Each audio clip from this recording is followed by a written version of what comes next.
Welcome to season 2 of Did You Know with Dr. Raymond Lombard, and we are back with this season, and we thought we could change it up this time. I think last time we just shot from the hip and asked Dr. Ray all the questions trying to catch him out, and I think we did about 20 episodes and we couldn't catch him. So this time we are gonna go into something that is probably the most spoken about theme at this moment in the church, and that is end times. Are we living in the end times? What should we be looking for? So maybe over the next few episodes, we're going to be talking about that theme and unpack a bunch of stuff, because I know you just brought out an incredible book on that theme, and Afrikaans and English. So be on the lookout for that book. It's going to be amazing, or it is amazing. Depends on when you're watching this.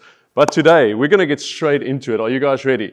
I hope you guys are always, like you can do, is like and subscribe, and also just share this with your friends. We truly believe this is going to be super helpful. It helps me. I know it's going to help you. And yeah, we've got a bunch of questions today. So today, Dr. Ray, welcome. Thank you so much. Looking forward to be with you in season 2. I must actually honestly tell you, I really enjoyed season 1. Yes. Although it was like just putting it quickly together, but I really enjoyed it. And yes, I would like you to walk a path with us, because the questions that I know Wessel is going to ask concerning the end time, there's many more to come in weeks to come. So enjoy it, tell people about it, and let's get into the scriptures and understand the Word of God better than probably we did before. So today, as you can see, Dr. Ray has got his English Bible out for you guys. So we are always going biblically based. It's not opinions, it is based on what we can see in the Bible, and what is it, 32 years of studies? 46 in total. 46 years of studies, especially in eschatology, which pertains to end time studies. So, first one, biggest question, number one, are you guys ready for it? And that is, do we have scriptural evidence today that we, this generation, are living in the end times? That's a very good question. Not your opinion. But what does the scripture say? Thank God for this word. Thank the Lord we have scripture. The answer, of course, is without a doubt, we do. And there's actually astonishing facts, Wessel, that as we get into scripture, I know that many people will say, are we the last generation? Is there really scriptural evidence? And it's overwhelming. Yeah. I mean, the question that they ask Jesus. So you are stating right now, you think, looking at the evidence, which we are going to unpack, that everything points towards this can be the end days. Absolutely. Because of course you could have lived through the Second World War and be like, this looks like the end of time. Oh, no. If I lived in the Second World War, I would say no, we're not living in the end times yet, because scripture evidence as to when we enter the end time is very, very clear, and it did not exist in the Second World War. Although when the First World War took place, people said it's now the end of the world. Yeah. Because we read in Matthew 24 of wars and rumors of wars. And I'm like, oh yeah, but we're talking about real scriptural evidence, not wars. I mean, Wessel, let's be honest about it. If we talk only of Megiddo, the Battle of Armageddon, I mean, let's be honest about it. There's been more than 2,000 wars in the north of Israel the last 3,600 years in the land of Canaan. Yeah. Okay, so the war we're seeing right now in Israel between the Palestinians and Israel, that could just be another war of the 2,000 we have seen across history. It is just another war. But there's some signs, according to the Bible evidence, that this could be different. This is the point. This is different. It is different. And because that was your question, scriptural evidence that we are living in the end time, can we say it from scripture clear, very clear to anybody and everybody listening to us, that this is not thumb sucking? Yes. Can we prove it? Okay. I mean, I hear your question. I heard what you said, and so I understand it. So what are some of the things the Bible... What I first would like to say is that question has been asked before to Jesus many moons ago. All right. In Matthew 24, we read, so when his disciples showed him the temple, and Jesus said to them, see you not all these things? Verily I say unto you, there shall not be left one stone upon another that shall not be thrown down. And as he sat upon the Mount of Olives, that's opposite the temple, looking towards the temple to the west, Yes. east behind his back, the disciples came unto him privately. Privately. Coming with a question. Yes. Tell us, when shall these things be? And what shall be the sign of thy coming and of the end of the world? Precisely. This is a question we have right now. Exactly. So they also 2,000 years ago. I'm telling you. Yeah. So, I mean, this is repetitive. So, and of course, and then Jesus tell them, well, for many shall come to my name, saying, I am the Christ, shall deceive many. But then, very interestingly, Jesus would repeatedly say, but the end is not yet. Verse 6. Verse 8. All these are the beginning of the sorrows, but the end is not yet. So in other words, even verse 14, then shall the end come. So suddenly Jesus changed of saying, you will hear of wars and rumors of wars, but it's not the end yet. And then suddenly when Jesus said something like, for instance, and this gospel of the kingdom shall be preached in all the world for a witness unto all nations, then shall come the end. So suddenly, Jesus changed his tune by just telling him, no, you will hear of false prophets and rumors of wars like we're hearing today. Okay, but what changed? What was it? And then the end will come. Exactly. Verse 14. This gospel of the kingdom shall be preached in all the world for a witness unto all nations. So the question that we are dealing with is, how far are we down the line of the gospel being taken to all nations? Okay, so first thing that we have to look at is that the gospel had to be spread across the world. Yes. And everybody needed a moment where they would have heard the gospel. And the answer is no. Because that's not what the text says. That's what you think it says. Okay. Because we think everybody must hear. It's not what it said. Listen clearly what the text says. The text says, this gospel of the kingdom shall be preached to all the world for a witness unto all nations. That's the question. Did the gospel reach all the nations? Not every human being on earth. Not every tribe and every village. Well, that's now again an open question because, so the question is, are we talking about nations? Are we talking about tribes? Are we talking about people groups? What are we talking about? And when we look at this verse, into all the world as a witness unto all nations. Now we do know that we have more than 17,000 different ethnic groups in the world. Okay. We know that more than 10,000 ethnic groups in the world as a church has accepted Christ. Yeah. If you look at the Joshua Project and you look at different organizations that make it their work to see how the gospel has been preached to all the world. Today, through technology, yes, the gospel is now truly gone to all corners of the world. Has reached all the nations. So according to this, we'll say, we can say one of the things we can look at the Bible and say like, in our generation, that there's the gospel not has a reached. nation in the world. Yes. Yes, there might be, and there is definitely ethnic groups, unreached tribes. Yeah, some unreached groups. Exactly. Yeah. Exactly. So we can't get away from that. Okay. But if we talk about nations, it's done. In our lifetime, all nations of the world have heard. There's not a country that there's not a church. Because we are looking at since I'm in my 30s, when I was 10 we only started getting cell phones when I was like 13, 14, so over the last 20 years, everything has changed when it comes to technology beaming not just into your home, but actually into the palm of your hand now. Absolutely. So everybody, if you pick up, you'll hear the gospel preached on social media, on Instagram, on Facebook. It's all over the place. So we've reached every nation. Absolutely. That's one. That is definitely a tick off. Yeah. That is a tick off. I'm going to say I have insights that you have 5 that you want to share with us. Yes. Okay. There is another I'm just one. saying 5. So that everybody is watching, I'm going to try and get 5 out of him just to back it up. Okay.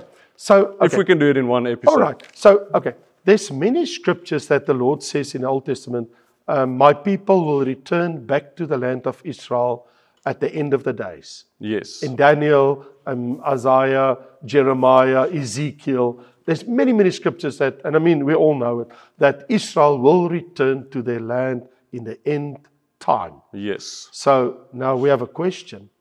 Since when did the land of Israel were established again as a country where the Jews live as a nation? Yeah.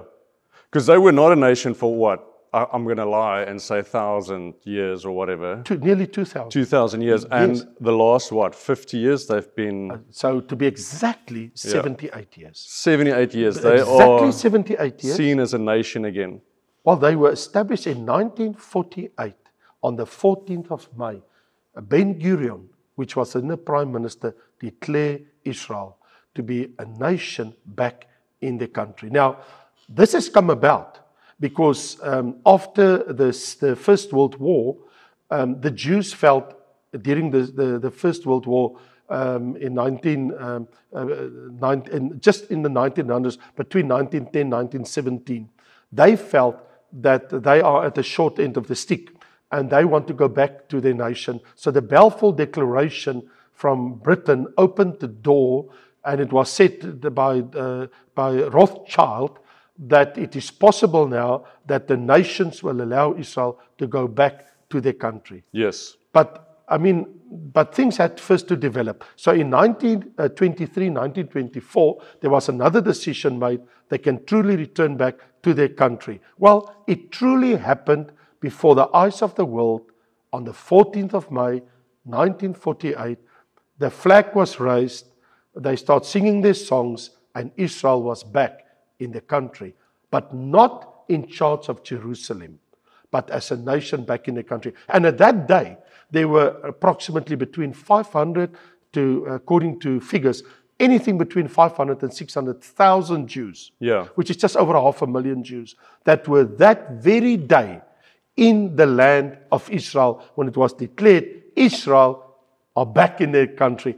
That happened after 2,000 years. Remember, when Jesus was there, they were under the rod of the Romans government. Okay, so and Jesus was crucified in 30 to 33. The year 30 to 33, Jesus was crucified.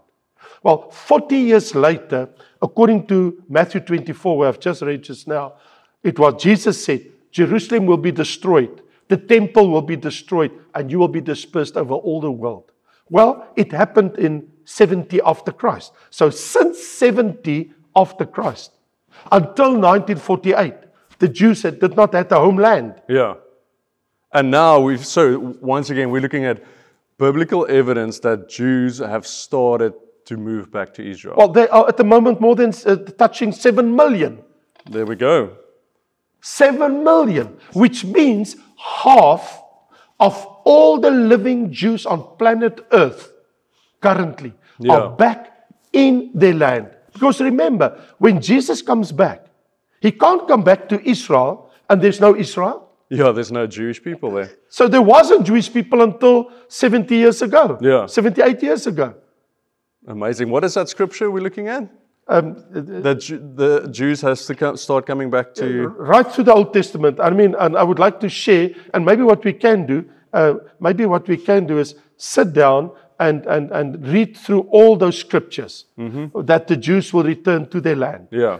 But what Jesus said in Luke 21 verse 24 is that Jerusalem will be trampled by the Gentiles until, listen to this, I'll read to you the scripture.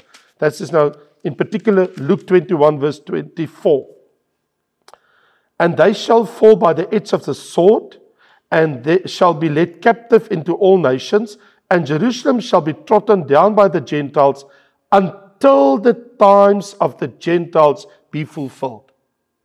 So for a certain time, only until the times of the Gentiles be fulfilled. Yeah. Then they will come back to their land. Yeah. Okay, Jesus said, Jerusalem will be trodden down, the city will be broken down, the temple will be broken down until they go back to their nation. So when saying when the times of the Gentiles are fulfilled, what does that mean? Oh, that is very interesting because the times of the Gentiles started with King Nebuchadnezzar. He was the first one to take Judah into captivity out of their land. This is very important to understand. If you take Israel out of their land, which God promised to Abraham, Isaac, and Jacob as an eternal covenant, God will always bring them back. So, the first king ever that lived on the earth, Gentile king, that dispersed the Jews out of their land, finally. Yes. I'm not talking about part of the tribes, like Tiglath-Pileser in 722 before Christ. He dispersed some of the tribes of the northern tribes into Assyria. I'm not talking about that. I'm talking about Jerusalem. Yeah.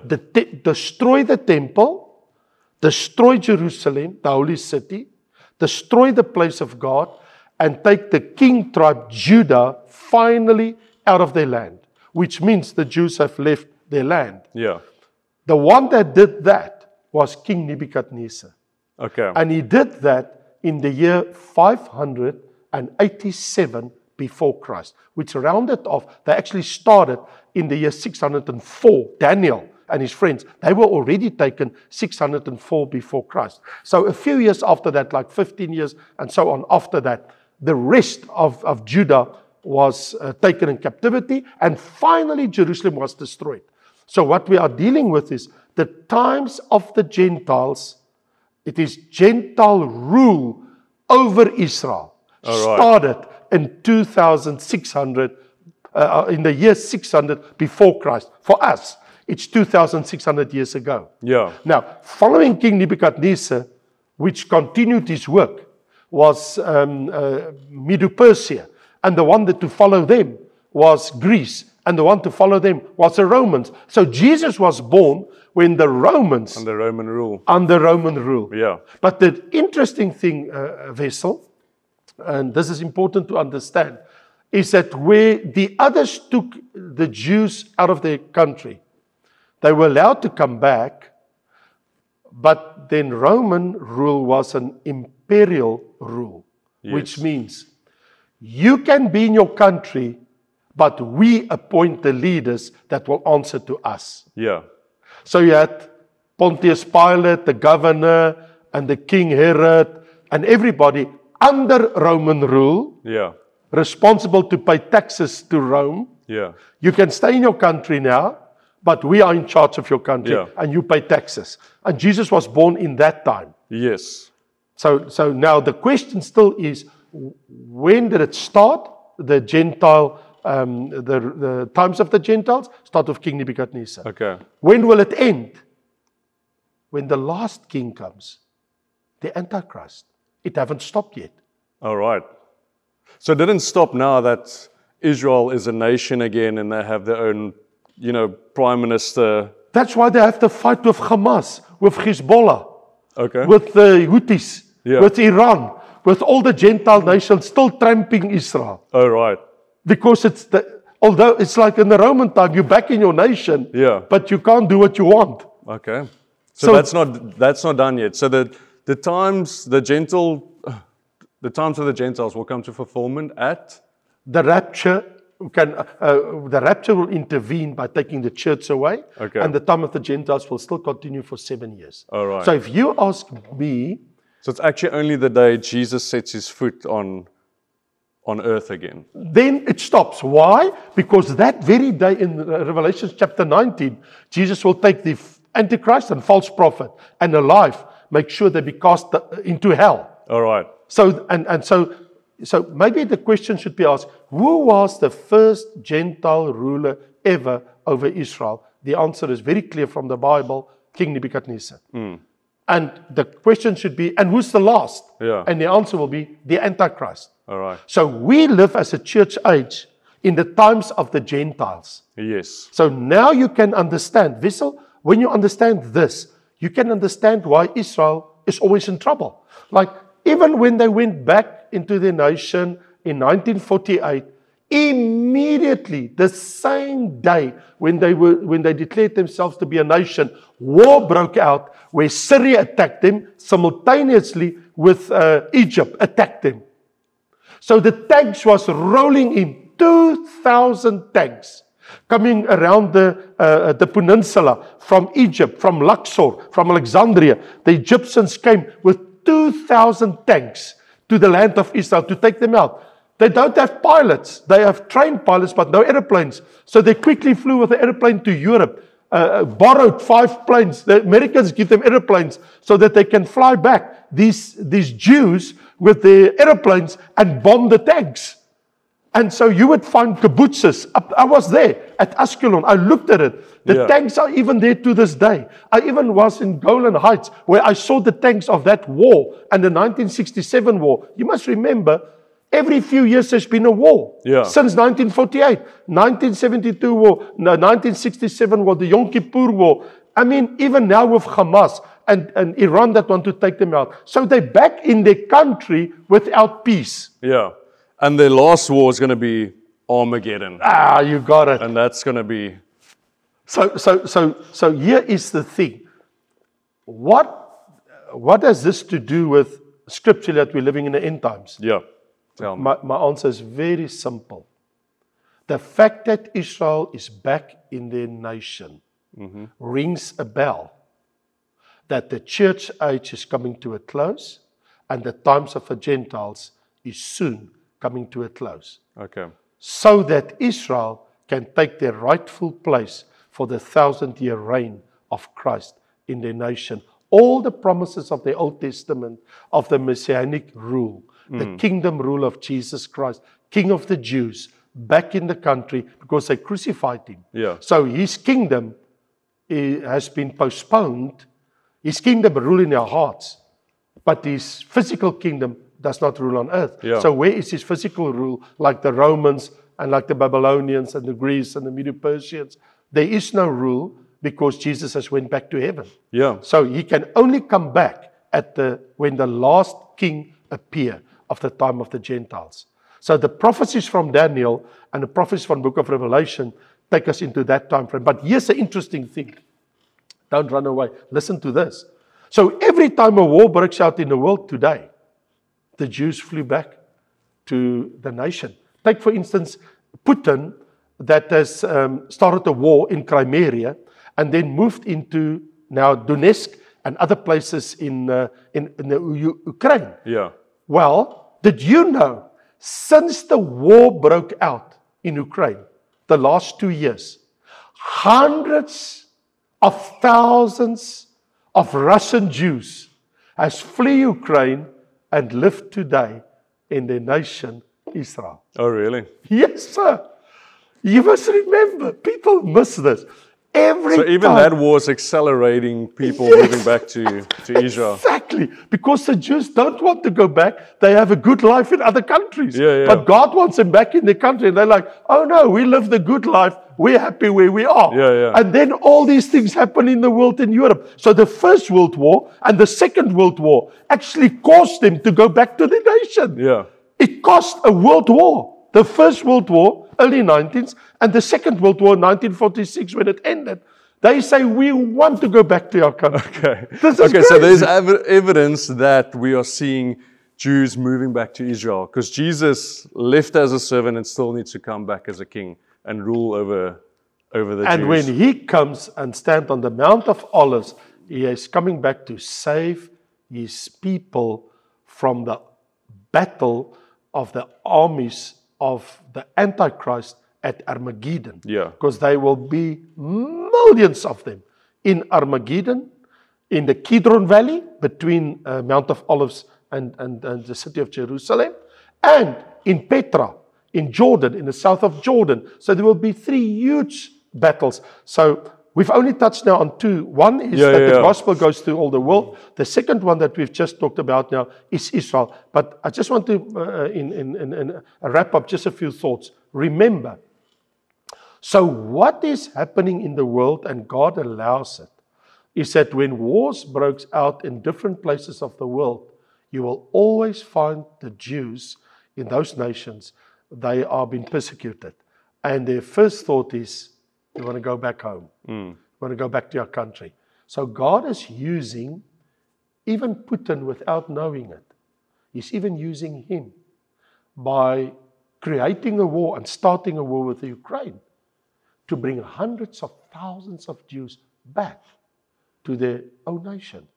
And if the war never broke out with Ukraine, I mean, it's hard sore to see the people dying and everything. I mean, at the moment, Zelensky is falling in the Kursk region. Maybe you've seen it on television. So he's actually attacking Russia from the east of Ukraine.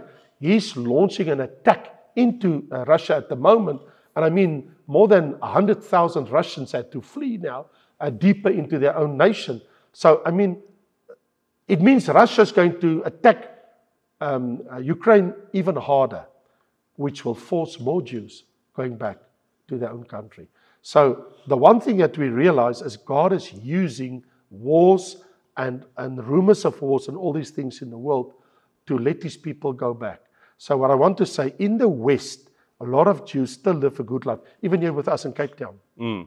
They live in Sea Point. They live the good life. But the more the Jews are persecuted in the world, the more they go back to their own nation. So I want to make this point. Yes, during the Second World War, Israel was not back in their nation. During the First World War, they were not back in their nation. Is it going to cost the Third World War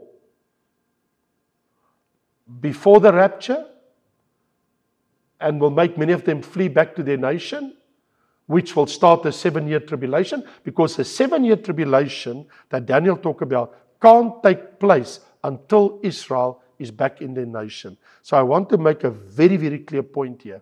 Once you understand the nations of the Bible and the times of the Gentiles, you have a clear understanding. The last person to come to be a king of the Gentile nations, the Antichrist, first have to appear on earth before Jesus Christ can appear. He will appear on earth for 7 years, be revealed as the Antichrist, which we read of in 1 John chapter 2. He first has to be revealed. He has to be on earth for 7 years. He's the false Christ, the Antichrist, the prefix, against Christ.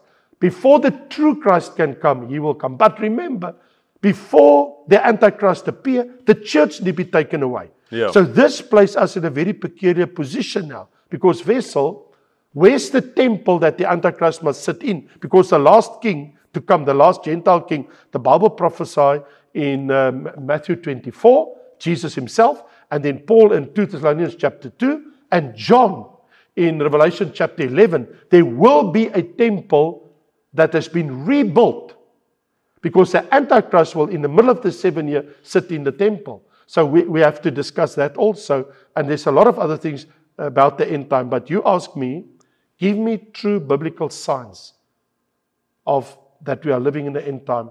I will say the fact that, yes, the gospel has been preached to all nations. And secondly, yes, the fact that the Jews are back in the country. But what it really means is God is back in business with the Jewish nation because they're back. But listen to this lastly. They were never in charge of Jerusalem until 1980. There was another war with the Arabs. And then the Jews went to the Western Wall and the Wailing Wall since 1967. And then they were back in Jerusalem. And in 1980, they declared Jerusalem to be our capital city. And now amazing thing happened. President Donald Trump, a few years ago, his son-in-law is a Jew. But doesn't know if it's son-in-law's influence. But Donald Trump, the then president of America before Biden, he moved the embassy from Tel Aviv back to Jerusalem, which are saying, we as American, the biggest democracy in the world, acknowledge Israel as a nation, and the capital city is Jerusalem. Our embassy is now in a capital city. And many other nations follow suit and did the same. Wow.